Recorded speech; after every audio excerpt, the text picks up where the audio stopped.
En Ligue 1, là, avec un stade comme ça, non? Ouais, ça fait drôle, hein. C'est plutôt sympa de retrouver ce genre de sensations.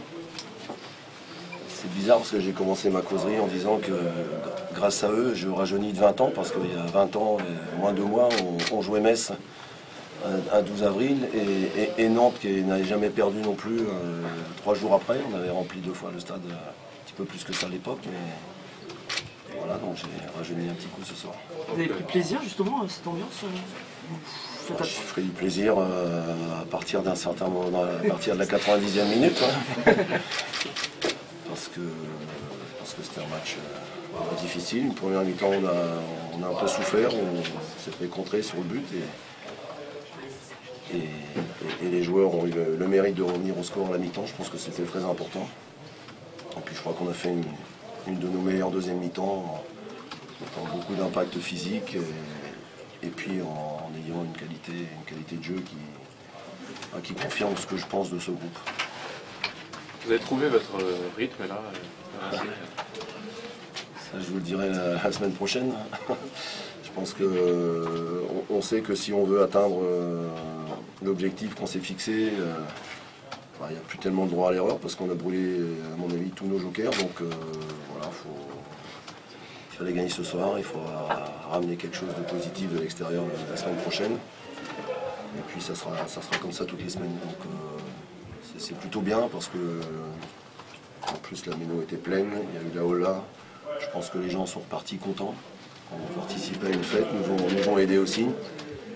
Et puis ils voient que le Racing n'est pas mort, même si on est en 3e division, ils voient que le Racing vit toujours et qu'il y a une équipe qui est capable de produire un bon football. Et ça, je crois que c'est très important pour l'avenir. Un soir comme ça, vous ne regrettez pas d'être venu? Non, ça change. Non. C'est bien, c'est stressant, mais quelque part c'est surprenant aussi de voir l'engouement qu'il y a entre le 8e, je pense, et le 10e, ou 7e et 9e, je ne sais pas. Alors qu'on a joué ici des matchs européens contre des plus grands clubs où il y avait moins de monde que ça. Voilà, les temps changent. Et tant mieux pour ce soir en tous les cas. Et surtout, les gens risquent de revenir avant la fin de saison, si ça peut vous aider ça.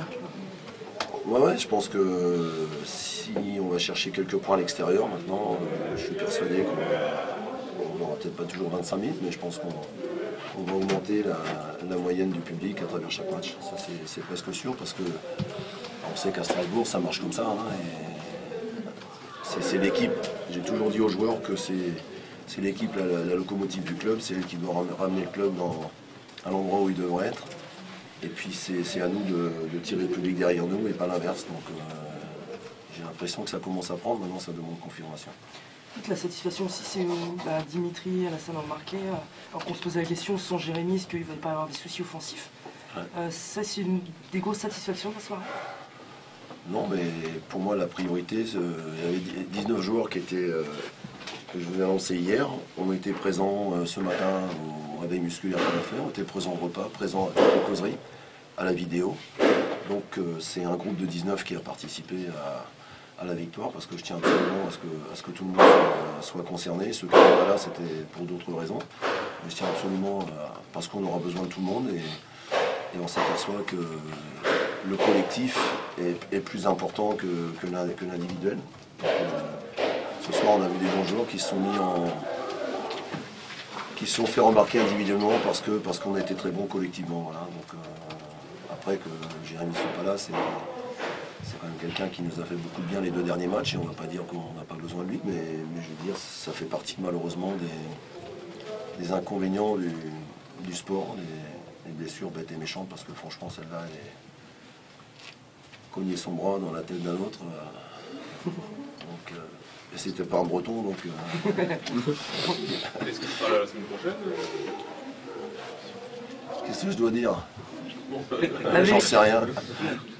J'en sais rien, vraiment. Non, je sais pas, non. Est-ce que Zikimic c'était un remplacement aussi plus par précaution ou est-ce qu'il est une rechute? Je pense que... Non, il n'y a pas de rechute. Milo, il était prévu...